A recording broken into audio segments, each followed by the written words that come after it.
Hey guys, this video is going to go on our Healthcare in Japan playlist and also our How to Do Stuff in Japan playlist.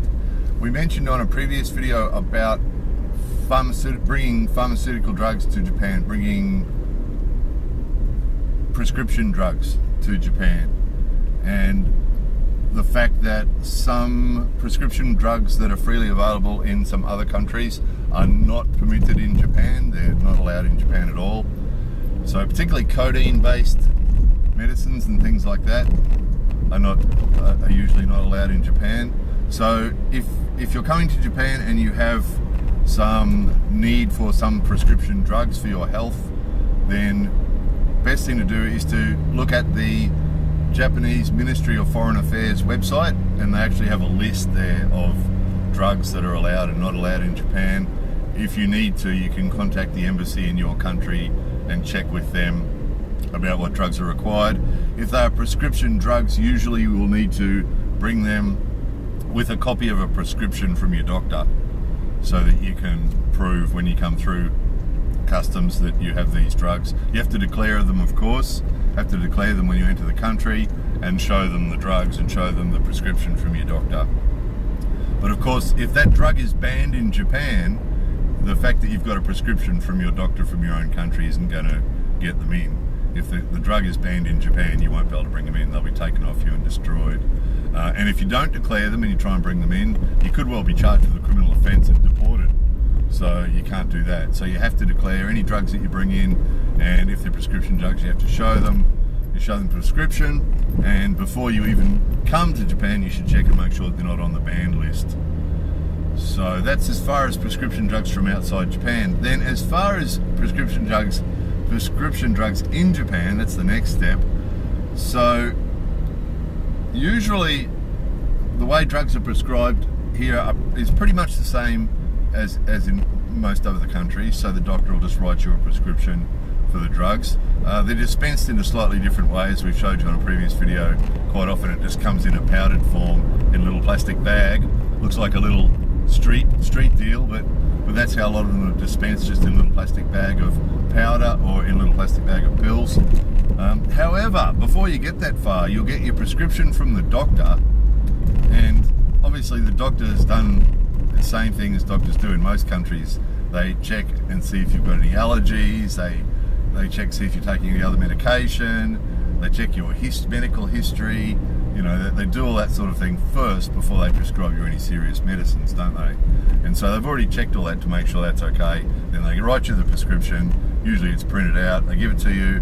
You go off to a pharmacy to fill the prescription. Now, in most countries, of course, you'd walk in, you'd hand over the piece of paper, you'd sit down, they'd take a couple of minutes to put the script together, and they say, call your name, here you go, take 2 of these 3 times a day, and then it'd be written on the box, and off you go. However, naturally enough, in Japan, there's always one more level of bureaucracy that's totally unnecessary, as we've showed you many examples of that before. Here's another example of that. So you'll walk into the drugstore, walk over. Usually they've got an open area. It's sort of more like a supermarket. The big ones are sort of like a supermarket. They sell everything. They sell dog food and ice cream and beer and spirits and Jack Daniels and pretty much anything, cosmetics and all that sort of thing. That's usually like a supermarket. And then over on the other side, there's a pharmacist sort of dispensary. And so you walk over there and you hand them the form, and usually they'll ask for your healthcare card as well, which obviously, if you've already been seeing doctors and things like that, you're already going to have a healthcare card most likely. If you don't know how you're going to go if you don't have a healthcare card, because it's the health insurance thing. So it's possible you might be able to get through. Never experienced this. It is possible that you can actually go to the doctor and you can go to the hospital and you can do all those things here without the government health insurance. But of course you'll have to pay 100% for everything. So chances are that's what the drugstore would be like as well. So if you've already got this far without a healthcare card, well, you're probably going to get through the next step without it as well, but it'll be full price. Whereas normally in Japan, it's just ridiculous. We've got some more healthcare videos coming soon. The price of healthcare, the cost of healthcare to the patients in Japan is really low. You know, the average consultation with a doctor might cost you, you know, Sengoyaku yen, so like 1,500 yen, maybe $15 to see a doctor, you know, for a consultation. So, you know, actually the one I'm thinking was actually a visit to the doctor at the hospital plus blood tests was $15. So it's pretty cheap if you've got the healthcare card. If you don't have the healthcare card, obviously you have to pay full price. But probably the main point of this video was the next step. The next step is that they'll take your prescription and they'll enter your details into their computer. And if you don't come up in their computer, they're going to say, okay, can you please fill out this form? And they're going to hand you a long form, a really long form with a lot of questions on it. And again, we've said this a lot on the healthcare videos. Really, if you're going to go through the healthcare system here in any way, you're really going to either need a pretty competent level of Japanese, spoken and written. You need to be able to communicate in Japanese pretty well and read Japanese pretty well to get through it, or you're going to need someone with you who can, because otherwise, a situation like this, they hand you the form and say, fill this out, and you know, and then you got all the questions, and it's the same stuff. Now, keep in mind, we're talking about the drugstore here. We're not talking about the doctors. We're talking about the drugstore. This is what the drugstore want from you before they'll sell you the drugs. And you've got to fill out the form with your name and address and phone number and your medical history. So do you have any allergies, and do you, a couple of other questions, like one of the questions is, are you happy to have generic brand drugs? So if the prescription's for a particular brand, are you happy for them to replace that with a generic brand with the same active ingredients, you know? But the rest of it's all personal. The rest of it's all your medical history, and do you have any allergies, and what's your, you know, have you had any operations, and all the sort of stuff that you've already filled out already at the doctor's surgery, right? And the doctor already knows about it. It's all exactly the same form as what you'd use at the doctor's, but you've got to fill it out again, top to bottom. So it's a bit frustrating, and then it only lasts a certain number of months. And it only lasts at that drugstore, which means if you go to another drugstore next week to get another prescription filled, you'll have to go through it again. You'll have to fill out another form and go through the same process again, which is sort of amazing, because in a lot of modern countries now, the drug dispensing thing's connected by internet, and everybody, and so if you try and get 2 prescriptions within a week in 2 different places, they're going to know. Whereas here, obviously, they haven't got that system yet. So if you go to another drugstore to get a prescription filled, you've got to fill out the form again. And even at the one you went to first, if you go to a specific drugstore today and fill out the form, top to bottom, and give it to them, and then buy the drugs, and then off you go. And then it could be 6 months, something like that. There's only a set period of time that they keep your information on record, and then after that period of time, it disappears. And so you could go in the same drugstore 6.5 months later, something like that, 6 months, 10 months, something like that. You go back in the drugstore sometime in the future, they bring up, type your information in the computer. If you don't come up in the computer, they'll ask you to fill out the form again. It's a classic example of another level of bureaucracy that they have that's totally unnecessary. You know, because the doctor prescribed the drugs. You know, for the pharmacist to ask you for the same information again, it's just obviously ludicrous, right? But, you know, nobody stops to think about how silly it is. They've always done that, so they've always done that, so they've always done that, so that's what they do. So you just got to accept it. There's no way around it. They all do it. So you're not going to walk out of there and walk into another drugstore and have them not do it. Everybody does it. It's just the way they do it. So you got to put up with that. Another one too is the drug book. Kusuri no, they don't call it a hon, they call it something else. Kusuri no. It's quite often the doctor or the pharmacist or somebody else, some random medical person, can ask you for your drug book, right? And the drug book is, it's like an old bank book. It's sort of like your own little book. You can get them from anywhere. You can get them from pharmacies or doctors, or you can get them from anywhere, just a little book. I think they say they usually charge you about 10 yen for it. And it's just a little book. Oh, look, hey, let's check, it hasn't got my name. Oh, it has got my name. Right, here's the other side. That's what it looks like. That's what it looks like there. Just happened to have one that we prepared earlier. That's what it looks like. And it's just a little notebook, basically. And when you get your prescription, they give you a little sticker, and you put the sticker in the book. And the idea is then that you can show a medical person this book, and it will show them what drugs you've been taking and what your drug history is, so that they know what's safe to give you and what's not, and that sort of thing. Which is sort of, again, it's sort of like another level of faffing that really, isn't really necessary, because, if you're going to the doctor already has a record of what he's prescribed or what she's prescribed for you.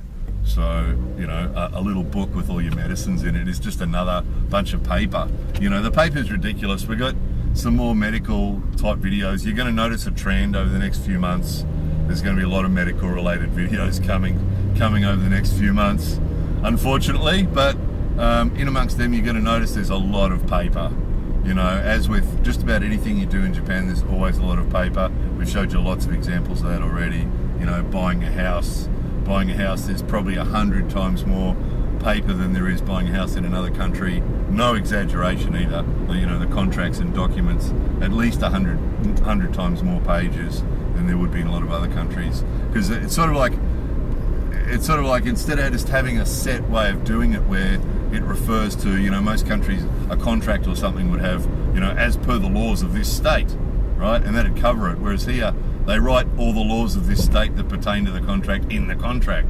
So then instead of a 4-page house contract, you end up with a 140-page house contract or something ridiculous like that, with every piece of information in there that you don't need.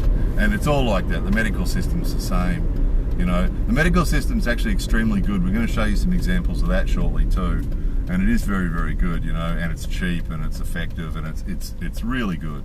It really is good. If you're going to need any sort of medical type attention anywhere, getting it in Japan is a great place to get it, because it's good. It is really, really good and really cheap compared with a lot of other countries, and really effective, and it's all around pretty good. But you have to be prepared for the faffing, and you have to be prepared for the paper, because the paper is immense. Every step of the way is another piece of paper, and they give you superfluous paper as well. So you go to the doctors and you'll get a bill, which is fair enough. Then you get a receipt, and then you get sort of like a piece of paper telling you what treatment you had. Then you get another piece of paper telling you about flu season's coming, so be careful, and another piece of paper, and you end up leaving with a big wad of paper. It's sort of like, in a lot of aspects of Japanese society, it's sort of like that's become so normal that if they don't do that, it's like they're neglecting you. There's sort of an element of that if they don't give you lots of bits of paper, it's sort of like they're not trying to help you out. But if they give you lots of paper, and the hospitals are the same, every step is another piece of paper. And if you go and spend a day at a hospital doing a round of tests, video coming soon, you will have a big pile of paper by the end of the day, a huge pile of paper. And out of those pieces of paper, there might be 2 or 3 of them that you need to keep. The receipt for the treatment, the prescription, and the other piece of paper for your next appointment. And the rest of it's all just rubbish. It's incredible for a society that is so concerned with waste. We've showed you lots of examples of that in Japan, people are so careful about not throwing things away and about recycling, and the society is so concerned about waste. Mottainai, they say, and you hear it all the time. Leave a tap running or an engine running or something like that. Oh, mottainai. Leave some lights on in a room you're not in. Mottainai. But when it comes to things like paper, just wasting paper is just totally normal. Mountains and mountains of paper, and it's just because it's considered normal. Again, it comes back to that. It's the way it's done, so that's the way it's done. No one questions it. But also, it seems that it gives the impression that people feel it means that everybody's being thorough. That if you tried to sell a house with just a 4-page contract, or if you went to the doctor and at the end of it he just gave you the bill, it's sort of like the impression the Japanese people might get would be that the person doesn't care, that doctor doesn't care about their well-being. Where's all the other pieces of paper giving me advice about my health? How to not catch a cold, and that sort of stuff. And so yeah, it's just sort of become a normal part of Japanese life. So again, healthcare system's full of it. and the prescription drug thing is full of it. So lots of paper. And again, they're going to want to see paper from you. You bring prescription drugs from another country, they want to see that paper. They'll check the drugs, they'll check for the active ingredients. Anything on there that's not allowed in Japan will get destroyed. Anything on the list that's not allowed in Japan that you didn't declare, you could be in a lot of trouble. So just to sum up, before you come to Japan, if you have prescription drugs, even if they're not prescription actually, because as mentioned, codeine is banned. I think codeine is still banned. So check the Japanese Ministry of Foreign Affairs website under their list of drugs that are not allowed before you come. Anything that's sort of that you don't really need, you're better off just leaving it at home. If you don't really need it, if it's just a generic painkiller or something like that, you can buy them here off the shelf. You know, ibuprofen's pretty popular here. It's all over the place. Most sort of generic sort of headache painkiller, it's like backache, headache, whatever, are freely available. So unless you really need it, you're better off leaving it at home. If you're going to bring it, check the list first, make sure it's okay. If it is prescription, make sure you bring a copy of the prescription. And then if you go to the doctor here and get prescription, be prepared for some faffing, and make sure your Japanese is good enough, or take someone with you who's Japanese and English is good enough to be able to help you through it. So it's not really the only solution to that one. Anyway, there it was. But as you'll see, if you look at the healthcare playlist, we've given you lots of examples. It is a good system. It really is. We just tell you all this stuff because it's better to know it. If you don't know it and you go walking in the drugstore to get some drug that's really important to you, and you hand over your prescription, and they hand you this big form, if you weren't prepared for that, you might have a hard time. So it's better that you know. But overall, healthcare system's very good. Anyway, there it was. More videos coming soon.